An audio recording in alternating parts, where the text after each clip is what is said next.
Hello, Wastelanders. It's Jewel Smith.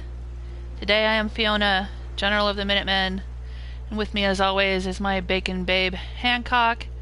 And today I'm going to give you a tour of Greentop Nursery, but we're going to start here at Taffington Boathouse, which was the site of my last settlement tour. And Kate lives there with McCready. You'll know all about that if you watched my last video. Now we're going to leave Taffington and head over to Greentop, and I'll show you that on the map. Here's Taffington and Greentop. It's a little ways off, not too far, a little bit dangerous if you're playing survival mode. We're going to check that out. So I'm going to run. I guess I could follow the road there. And I will a little bit. My provisioner's heading that direction.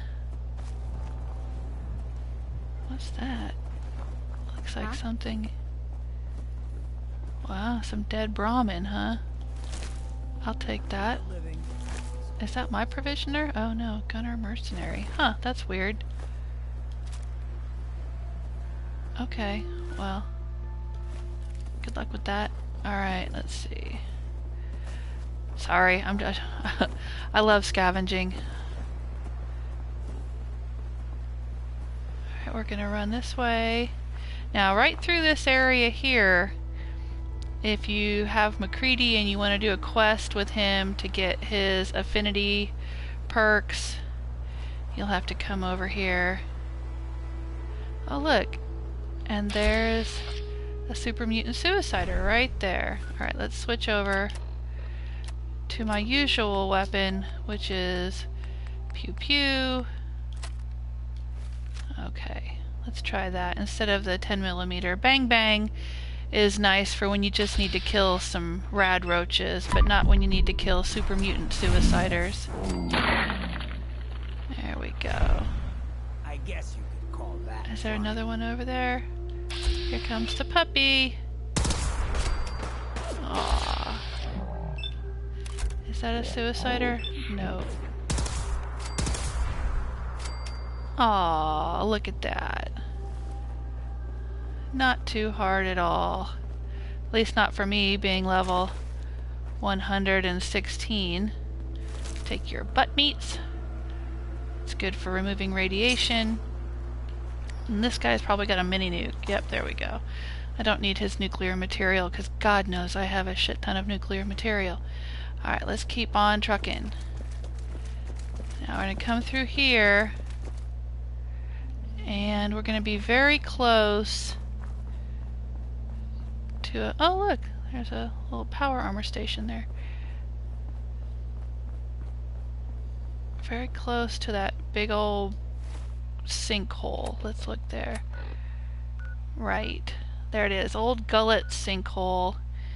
We're going to hang a right at Old Gullet Sinkhole and then we should be close to Greentop Nursery.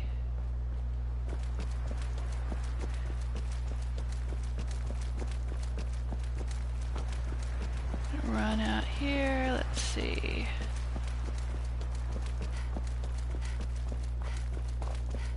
Alright, we should be able to take this road. Greentop. Whoa! That scared the bejesus out of me.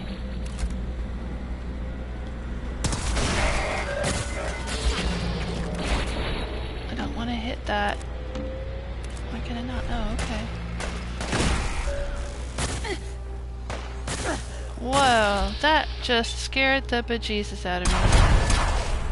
Did they just like spawn out of nowhere? I must have a little bit of lag in my game or something. Get off my ghoul. Don't you hit my ghoul, piece of shit. You alright, John? Where's John? They did just literally like appear out of nowhere. Oh, he's good.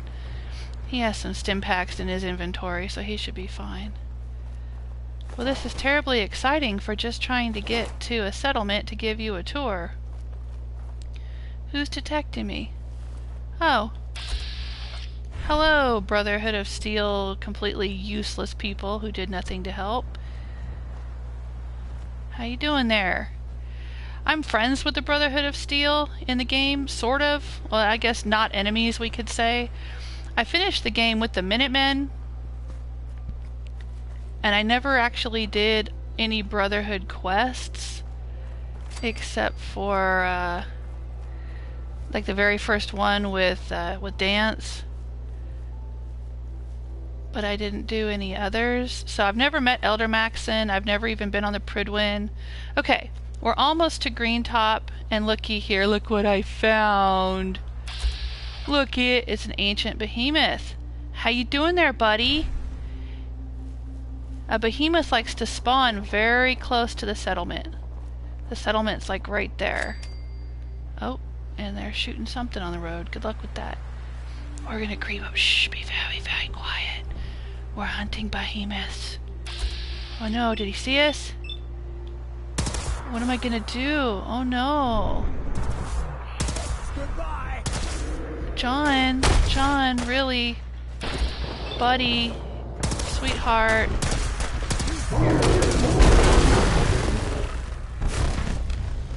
Careful there. Alright, well, we took care of that. Let's see what he's got. I will take all of your goodies. Okay, sure. Well, that was fun. Music barely had a chance to get started, and we were already done with him. Let's see what's over here. Some things. A floating chem box, sure. A glowing one, alright, okay. Looks like fun. Alright. So now we should be at Greentop, over here next to this billboard. And there's the settlement. Looky there. See, he wasn't very far from the settlement, but he never attacks the settlement. At least not in my game. I suppose I could have kited him over to the settlement and they could have helped me kill him if I needed to, but I didn't need to. John and I handled it. So here we are at Greentop. And what I'm going to do is I'm going to take you around the perimeter wall, as I do, and then we'll go inside. This is where I put the entrance. This is on the east side. Got a couple of street lights. Oh, somebody's shooting at something. Probably the Brotherhood back there on the road. Guard tower, some turrets. Now I used these box cars. I think they came with contraptions, maybe? Whoa. Well, I'll take the XP for that. I'm not involved, but thanks. Anyway, these are part of the perimeter. And in many of my settlements, I like to have a perimeter wall. I don't know if it actually helps any with defenses, but I just feel for role-playing reasons, ooh, big explosion, that that's the way I would build it, because that's what I like to have, is realistic settlements. And I like to use the back of the buildings. I build in buildings to be part of the perimeter. Of course, these buildings have big glass windows, and in theory they would be easy to break, and just chuck grenades through there if we wanted to, I suppose, but you know, it's part of the greenhouse, so I put in glass. I have this shack wall around here.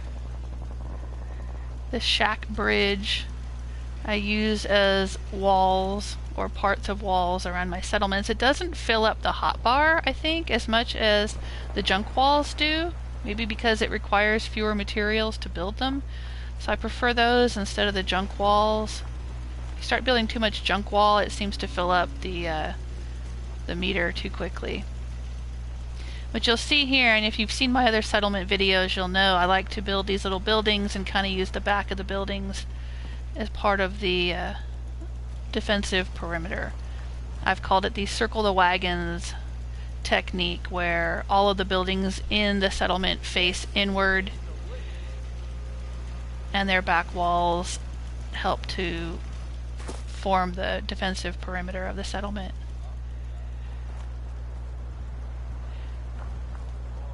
And this house came with the settlement. It just is what it is. I didn't do much with it.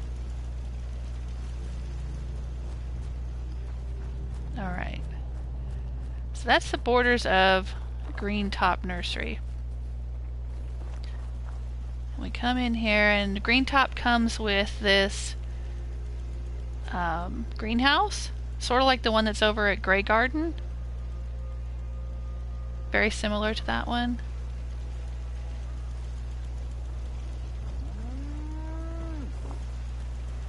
So I've got guards here, and like in many of my settlements, the guards are wearing Minutemen uniforms, and they have their own little Minutemen barracks. In this particular settlement, I'm using one of the box cars as the Minutemen barracks. My Minutemen barracks always have these little cots and footlockers. I don't always use Minutemen guards in every settlement. It depends sort of on the personality of the settlement and what I've got going on there. But for Greentop, we have 4 Minutemen guards and 1 robot. I'll go up here and meet the bot that I built with the automatron workshop. That is Lancelot.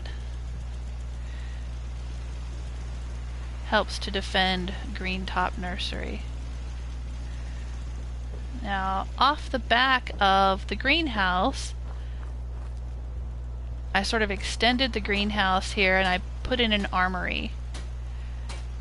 And if you've seen previous videos, you know that I also do that in many of my settlements. It's not so much that I think that these tiny settlements would be able to support a weapons and armor merchant themselves, especially with the traveling caravans that come through with weapons and armor like Cricket and Lucas.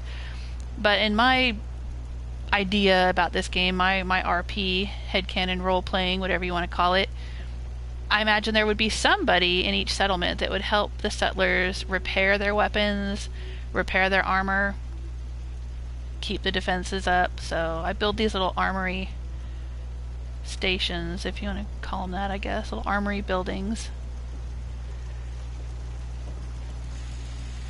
Got some goodies on the wall there.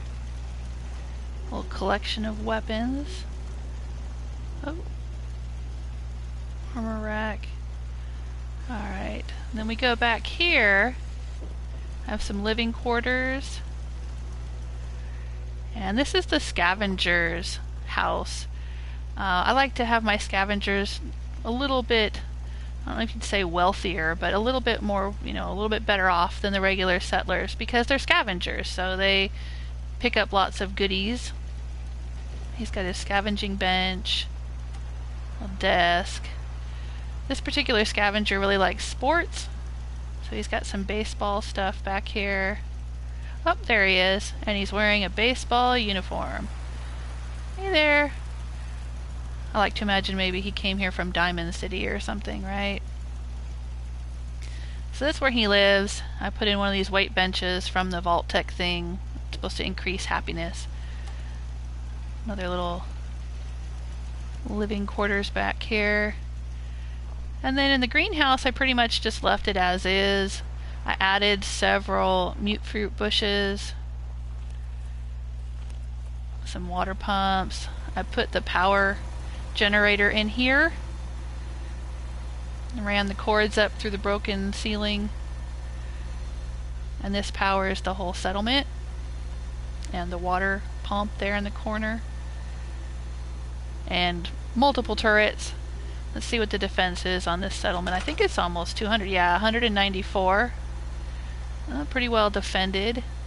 19 people. I'm trying to get 20 out here. I gotta throw up a settlement recruitment beacon because I think I've got 20 beds, so I can get one more person in here. And you see my hotbar is not very full, and I'm kind of, it took me a long time to even get it up into the yellow here. So I thought, it's not a very large settlement in size, but they must have expected people to build a lot more or something. I don't know what the heck they expected, but I mean, I built all kinds of stuff and then it still hasn't filled the hotbar. So anyway, that's the greenhouse. I think there was another little guard station back there. And that's all the food for the settlement. Over here, hello buddy, we have Irina. I bought her from Ericsson in Far Harbor, on the island, the Far Harbor DLC. This boxcar is our hospital, medic center. So I have the doctor in here. There's the doctor's desk. Little waiting room chair is there. His cabinet full of chems and things. Little bed for any patients. He keeps opening this door, and it's high enough up, I guess it wouldn't be too unsafe, but I think in reality that door wouldn't open. We would like weld it shut, you know? So people couldn't get in. Put in some lockers. I think this is the doc's bed. But, you know, he's got a girlfriend, one of the farm chicks. So she sleeps back here. I wish you could put two people in a bed. John, are you messing with the doors, buddy? Seriously, my love, he's like a cat. He cannot stand a closed door. Everywhere we go, he has to open every door. Alright, so over here, this little building can't be scrapped. You can't do anything with it. It just is what it is. And I think the people that... There's like 2 settlers that come with the settlement when you first unlock it. They were sleeping in here. I turned it into a general store. And she's one of the original settlers. She runs the general store. Put a little bed in for her. Or left a bed. I mean, I don't know if that was the original bed or what. All her goodies that she's selling.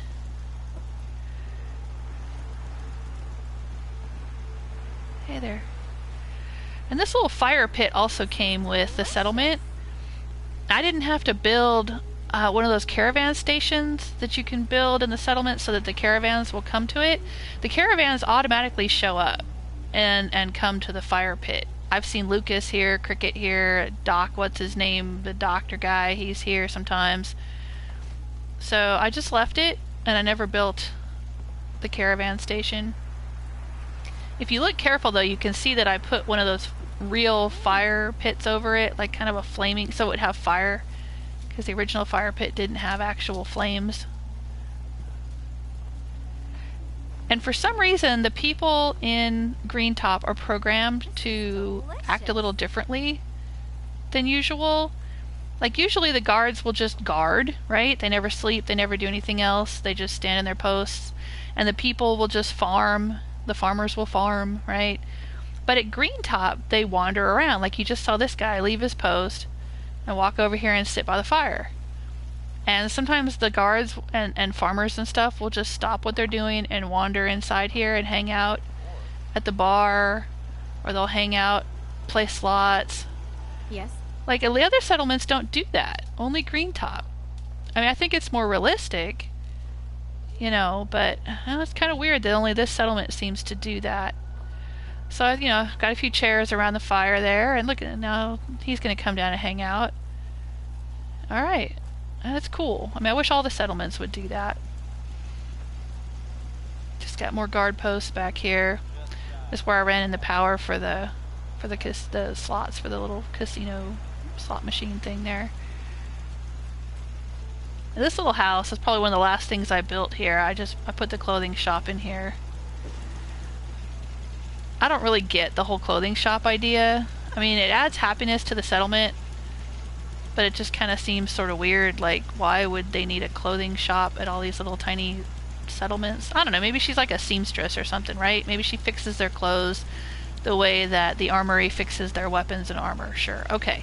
Alright, fine, I'll buy that. And I fit one of these dressers under here. Put some stuff in there. Like that's her goods to sell. Things to repair, I guess. And I always put my clothing vendors, well, almost always. It depends on the settlements and, you know, my role playing or whatever. But most of my clothing salespeople will wear these outfits. And that way I know that they're assigned to selling clothing. It's like a lot of my farmers will have bandanas on, and that's how I know that they're assigned to farming. My guards will wear Minutemen clothes. That's how I know they're guards.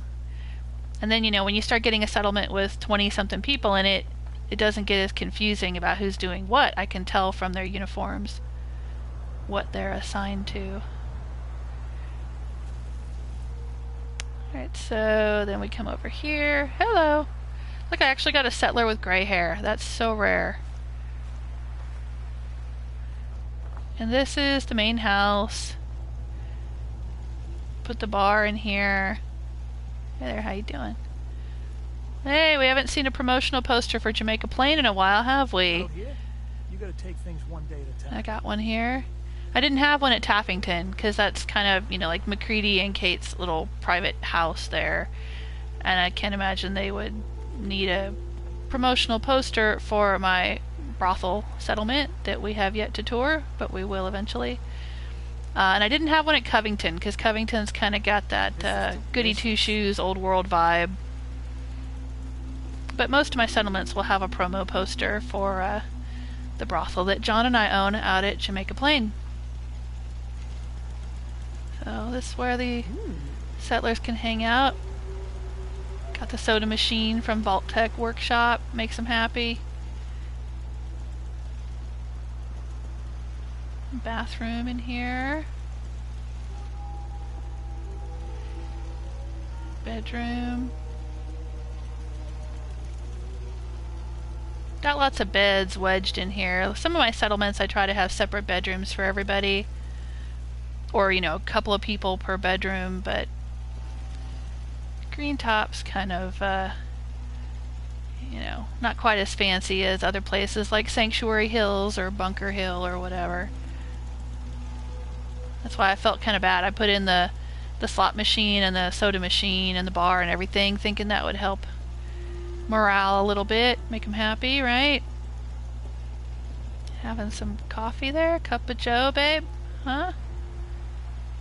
You gonna drink it through your bandana? Alright. Anyway, so I think that's Greentop. Can't think of anything else I need to show you here.